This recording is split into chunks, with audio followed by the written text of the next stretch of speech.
Good morning, everyone. We're gonna get people in, and we got Kaylee here.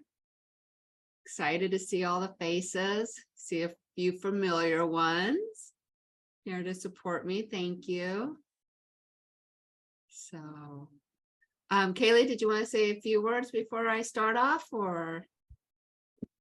No, the show is all yours, but I'm so excited that you're presenting. I just love the title of your chapter. As you know, like these things don't often go together, leadership, roses and unicorns. So congratulations on becoming a best-selling author, and so excited to hear more from you today. Thank you, Kaylee. Yes, and if you haven't heard Kaylee speak yet, please go back to the replays. She did an opening today that I joined just because I needed the grounding that Kaylee gives us. And it's always a pleasure. Yeah, so it is one of those things that we don't usually put unicorns and leadership and roses all together. But as I tell my story, you're going to find out that I am unique and I go with it. So here is why leadership, roses, and unicorns all come together in Kristie's world. First of all, I would like you to meet the unicorn. This was not the unicorn that I had a few years ago when it all came together. My friend gave this to me last summer. So this is Mystic. She stays on my desk to ground me on those anxious moments. So I thought I would share that with all of you and welcome you. And if you're listening to the recording, welcome. And I hope that you have some paper, you have pen, because science proves to us that that's how we remember the most. So with that, I'm Kristie Ondracek. My last name is pronounced in a million different ways. I was taught Ondracek, so that's how I say it. I'm here in Houston, Texas. I'm originally from Nebraska, where I say my leadership journey actually started. We are leaders before we know we are leaders. When I give this presentation for continuing education, I have this map and it shows my journey. And my journey started as a Girl Scout. And I truly believe each and every one of us were a leader all the way back to kindergarten, whether you want to admit it or not. So as a Girl Scout, I had to go out and sell Girl Scout cookies, which is this time of year, you know, that you go to the supermarket and they're out there selling the addictive cookies that may or may not have made it into my house. But that business development skills I use to this day. What's the worst thing that someone's going to say to you when you're selling something? No. What's the worst thing that's going to happen to you as a leader? Your team's going to tell you no. But then what do you have to do? You got to convince them to say yes. You got to convince them that, hey, this is going to really work out. Don't worry. And so I went through Girl Scouts. I went through junior high, high school. I didn't do a lot of leadership items. What I did do is what I call the odd things. So a little bit about myself. In high school, I was not someone who was someone who liked to do domestic things like cooking and home ec type stuff. But I was part of an organization called Future Homemakers of America, which looking back, I find to be hilarious. But I joined it because I knew I needed leadership skills. At that time, I was going to be a lawyer. Lawyers need to be leaders in the courtroom. They need to be lawyers in whatever room they're going to be in. So I looked at the opportunity to be like, okay, even though the homemaker part doesn't like talk to me, the leadership I was going to get, the skills and the talents and the ability to practice was. So as part of that leadership journey, I was on the financial fitness team. So if you read my chapter or see my signature at any time, it has CPA behind it. So my financial journey started a long time ago. I went to college, I worked 2 jobs and went to school full time. So I didn't really have time for the traditional leadership things. But I felt that awakening, that spark in me as a leader coming to be. I was always the one who would take charge. If there was no one else, I would just do it because that's who I am. That's who my person is. And it's taken me many years to figure that out. It has not been an easy journey because, as I said in the book, and if you've read my chapter, you've already read these words. If you haven't, you will read these words. It's the third paragraph. I come out and I admit I was not always a leader. Oh, I pretended I was a leader, but I was truly someone who did what I was told to do and did not listen to my heart or gut. And that was a conflict. But when I did listen to my heart, when I did listen to my gut, I bloomed. And then when I started thinking about leadership and was asked to give a presentation about 2 years ago, Leadership 101, that is literally how Leadership, Roses, and Unicorns came to be. Because I thought about my own journey and how different events helped build this garden, this rose garden. So I grew up in the country era, like 60s, 70s, 80s. There was a song called The Rose Garden by Lynn Anderson. There's this line in there called, I never promised you a rose garden. And it's about life, it's about relationships, but to me, it also spoke about leadership. We see leadership as this big, beautiful thing, and it can be, and it is when it's done right. Just like a rose garden. When that rose garden is nurtured and is taken care of, it is the most beautiful garden. We were in California this past weekend for the book launch, and we went to Indian Wells, and they had this beautiful roses. And my partner's like, why can't ours be like that? I go, do you realize how much nurturing it takes for those? It's the same thing on leadership. It takes a lot of nurturing to be one of the great leaders. Now, I'm not here to tell you I'm aspiring to be a great leader. I'm aspiring to be the best leader I personally can be. And part of that is learning how to nurture the roses in my garden, how to accept the roses in my garden. Because I can tell you that I am really a red rose, purple rose person, not so much a yellow rose. And yes, I know it's a yellow rose of Texas, still not my thing. I am the red rose. I'm going to nurture those. Now the yellow roses I'll tolerate. So I see these roses as values, as attributes, as virtues of us. So each one of us have a different rose garden. Kaylee's is totally different than mine. Jana's is totally different than mine. Everyone's is different, and that is what's so beautiful about it. But there are so many times our rose garden starts to shrivel up, starts to die. And that's because we're not nurturing us. We're not nurturing those values. And when I think about the times when my stress was high, my health was bad, it was because there was conflicts with my values in my rose garden. And that's including someone trying to cut the rose off when it didn't need to be cut yet. But the other thing about a rose garden is there's always the underlie, the weeds and the thorns.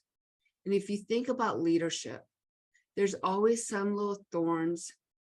There's always some little things that are just not beautiful, but we still have to have them. A rose needs thorns. The weeds are there because they come up. They want to push their way up to the top also. They want their day in the sun. So if you think of the leaders around you, you can pick out the ones who are roses and are blooming and helping others bloom. And you can also see the weeds who are just trying for their day in the sunshine. Now, that's not to say that there's not a garden for them. There is somewhere. So in my rose garden, I see a whole bunch of different roses, including the Independence rose. And there probably is a rose called Independence. But my Independence rose is a huge rose that is deep, vibrant red. And this is the rose that it is prominent in my life because I have been independent since I was born. My mom would tell the story how I got my own room from the nursery because I let the nurses know that I was not happy with everyone else. I wanted to shine my light. I wanted to be heard from day one. Now, there have been times when my voice has been shrunk down to nothing, but I've come up. I've come back up to the top, and I've made sure that people know I'm around. And I don't push you away because I don't want to be pushy. I want to be me, but I want to be heard because I feel that it's important. But it's my independent streak that has really pushed me through some really hard times. But with that Independence rose, remember, it's a really deep red rose. It has its thorns. And one of those thorns that I have tried to, I don't want to cut it off because it's part of the beauty of the rose, but I just want to make it not so sharp. It's something called stubbornness. I have been very stubborn in my life, very feet on the ground stubborn. And I admit it because that's part of growing. It's part of being a leader, knowing your faults.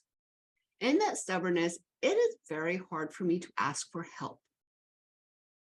Those who know me the best know that this is so true, that I will keep going. I will try to do everything on my own and not ask for help. I'm getting better. That thorn is getting a little bit duller. Will it ever go away? No, because it's ingrained in me. That's what's the beauty of this. My other rose that is in my garden is the hardworking rose, the hard worker. I have taken so much pride in being called a hard worker. And it was last week, and I really wish I took notes last week, but I think I was walking while I was listening to this podcast. This person that was being interviewed said that we have taken pride about being hardworking for all these years. And it is honestly leading to an epidemic of burnout. We go and go because we want to be seen as a hardworking individual. And as women, I think this is something that we have strived to do because we know, we hear it in the media. We don't make as much money as men do. We have to work twice as hard. We have to get out there. We got to go, go, go. And so when someone says, oh, what a hard worker you are, we took pride. And I love my rose. I love the hardworking rose. But the thorn on it, the sharp thorn right now is burnout. And when you are burned out because you've been doing all this, you can't show up as a leader as you need to be. You have to take care of yourself. And we have seen the quotes. You can't fill up someone else's cup if yours is empty. But what does that mean? What does that mean? Each person's going to be different. When I got the diagnosis of burnout, I looked at my doctor and I'm like, what? I'm sorry, what does that really mean? And she goes, you have to learn to rest. And I said, okay, I've been sleeping a lot. That's why I'm here. She goes, no. And she knows me because she's been seeing me for a long time. So she knew what words to use on me. And the word was, and scares me to even today to say it, you need to learn to be unproductive. Meaning you sit and you do nothing.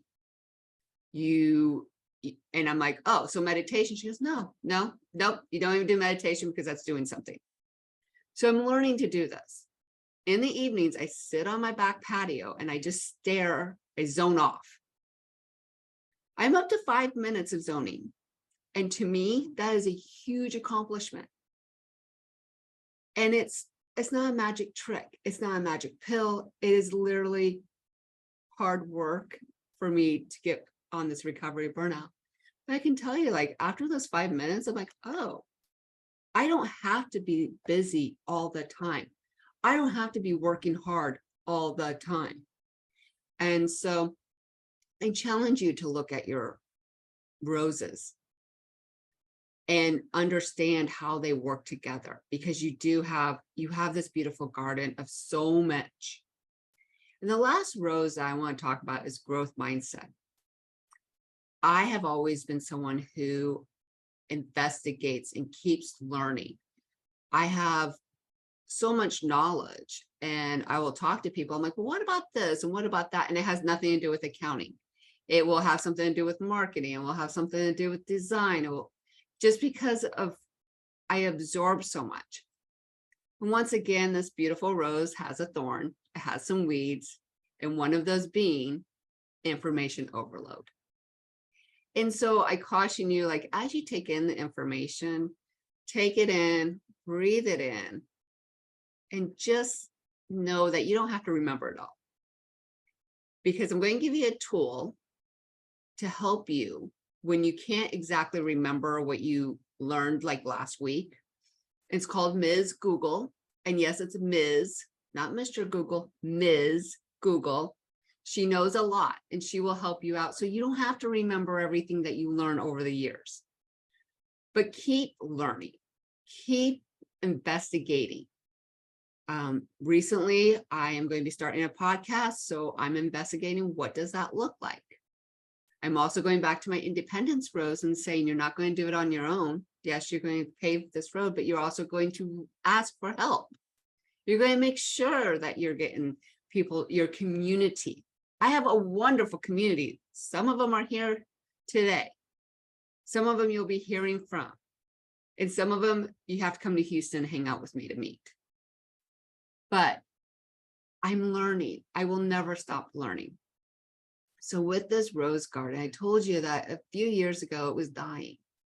Someone was stomping on my independence. They were stomping on my hard work. They were stomping on my growth mindset and stomping on a few other values that I hold true to my heart. And during that time, I was getting into this negative spiral, and I knew I didn't want to go into that. I'm like, nope, this is not going to happen. And I was listening to podcasts and reading, and something that kept coming up is mantras and power words, and have that one thing that you can like lean on during hard times. And so in the book, I talk about how I was trying out different words and none of them hit until unicorn. Because when I say unicorn, I automatically smile. So I can have that thought and start doing like a little smile. So it's not like if they're talking something bad or venting or something, you're not like dismissing them. But I'm smiling and I'm like, yeah, I understand. But even though in my mind, I'm like, I am tired of hearing the negativity. I can just keep saying unicorn to myself. Because it took my anxiety from a 10 downwards. I'm not saying get all the way to 0. But it helped me stop and breathe. And that's what a power word is supposed to do. That's what a mantra is supposed to do. Is just have you stop and pause and like take it in and be like, okay, I got this. I don't need to let this situation kill my garden. I don't need that. And so a unicorn has power. It has sparkles. So I always say that the unicorn came in at the right time to make sure my garden did not die. And that has just been really impactful on me. And so I challenge each and every one of you to do a few things. Here's your takeaways. Is I want you to figure out your own journey. Where did your leadership journey start? When was that spark awakened first? And then when have you seen it in your life? And what did it look like? Was it back in grade school when you were selling Girl Scout cookies?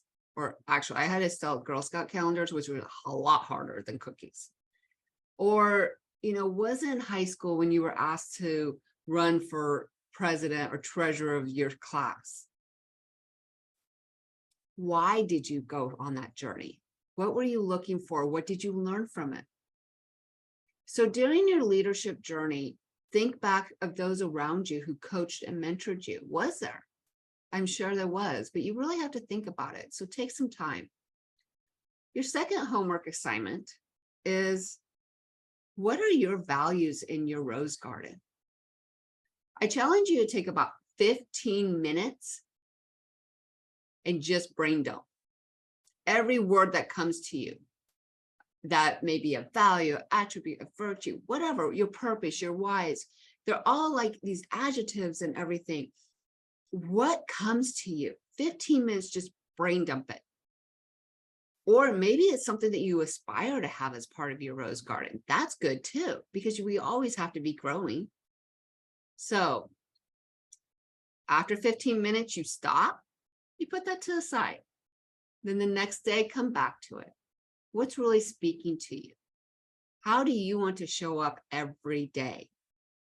I always want to show up as an independent, hardworking, growth mindset woman.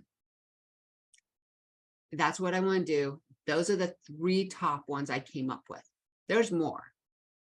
And when you read the chapter, you're going to find out the more, because each letter of unicorn also represents another value of mine. And then your 3rd homework assignment, what is your power word going to be? What is your mantra going to be? What's your go-to song going to be?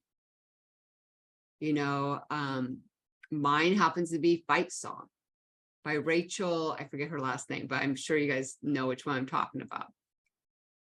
When I am really needing that, it is on full blast. My ears hurt afterwards. But it's the one I go to when I need to. So each one of us, as our leadership is awakening, as you feel that spark and you know what you need to do, have a toolbox. What I'm giving you today are tools. Each one of us need the tools. The speakers that you are listening to yesterday, today, and tomorrow, that's all part of your toolbox. So have the little, like I have the little Kristie unicorn rose toolbox. And now that I'm thinking about it, I might actually go out and buy one and put some rose stickers on it and unicorn stickers on it. And put the books in there, put the words in there.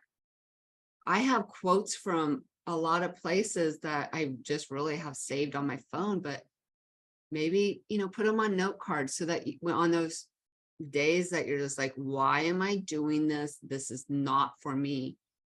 Take them out. When people give you words of praise, write them down. Put them in that toolbox. However that toolbox looks, maybe it is all digital. I'm a paper girl. I know. Everyone wants to go digital, not me. I go back to paper. So with that, I am going to go ahead and ask Soul to remove the spotlight so I can see everyone's beautiful faces and see if there's any questions in the chat or any comments. You can come off mute. That is fine and dandy. I see there's some comments, Kaylee. Yeah, Kristie, I love there is a question in the chat from Shamika, and maybe before you answer it, I just feel in your presence, I think I've shared with our full group that last year I did empath leader training with my friend Claudia Calderucci. And so I learned what the characteristics and hallmarks are of empath leaders. And some of them are courage, our compassion, competence. But one of them is also cuteness. And so when I'm in your presence and when you share with us a beanie baby and, roses and unicorns, it's like, let's not be mistaken. You have competence, you have courage, you're hard work, you're all of these things. And then when I see that cuteness aspect too, it's so playful. It's so fun. It's also the thing that's like been totally suppressed in the corporate world of like, this doesn't belong here. And so I just feel like that reminder in you of like, again, we have to be that if we want to see more of that. And so just thank you for that permission. And you got me thinking about my Beanie Baby collection. It was all this, like I collected all of the sea animals because I'm really into the ocean, as you know. So you are an empath leader. You're able to just intuit so much. And I want to thank you for sharing here today and just making me feel so alive too in your presence. Thank you. You're welcome. And really, we have to be fun. Life is so short. And I think we've learned that in the last 3 years. Yeah, it's been 3 years. Life is short. Make the most of every day. And I think that was one of the things that I've been reminded over and over on different aspects of things that have happened, and, you know, losing friends and just being like in my face of like, are you enjoying today? And so I think one of the questions I see is, zone outs are necessary during the workday. Here's the thing. We are paid to work. I get that. We are paid to put out a product and put out work. No, but we are also allowed rest breaks. We are also allowed just to take a deep breath. The 5 minutes of zoning out started as 30 seconds. There are times I have even done it I haven't zoned out during a meeting, but taking a breath was a big step for me. When you're feeling your teeth grind, when you clenching, stop. And this is actually from the meditation app I use. Stop, unclench, and breathe. No one has to see that. That is all you. And if, let's say you missed something in a meeting, it's okay to say, you know, because I want to reflect on this, can you repeat that just so that I make sure that I'm on the same plane as you? Because yes, trust me, people zone out all the time. I see it in meetings. I'll be like, oh, that's so sweet. Let me call on them, because that's a little teacher in me. But take the breaks during the day. That's been also hard on me. My goal is to take a 15-minute break in the morning, 15 minutes in the afternoon. There is no reason I have to work 10 hours straight. Our bodies are not made for that also. So your employer, and if you're the entrepreneur type and you are your employer, tell yourself, no, I deserve a break. I will do better work after this.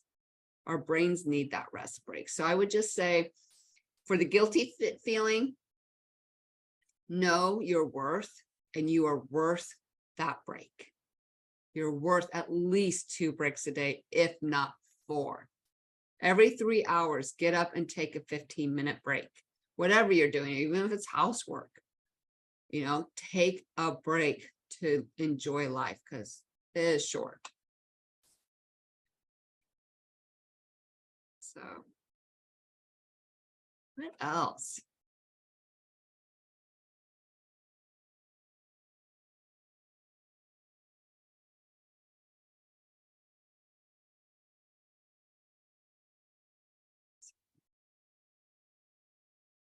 Well, I hope you guys enjoy the summit. Hopefully you learned why leadership, roses, and unicorns can all come together and play nice. And enjoy the chapter. Reach out to me on LinkedIn. And I think at some point I'll give like email or something through the summit. But yes, I'm on LinkedIn. You can find me. My last name is Odd. I think I'm the only Ondracek out there right now. So I'm pretty sure I'm the only Kristie Ondracek. So I'm pretty sure you can find me and follow me. I'm going to start trying to post more inspirational type things out there. So if there's no questions. Thank you, everyone.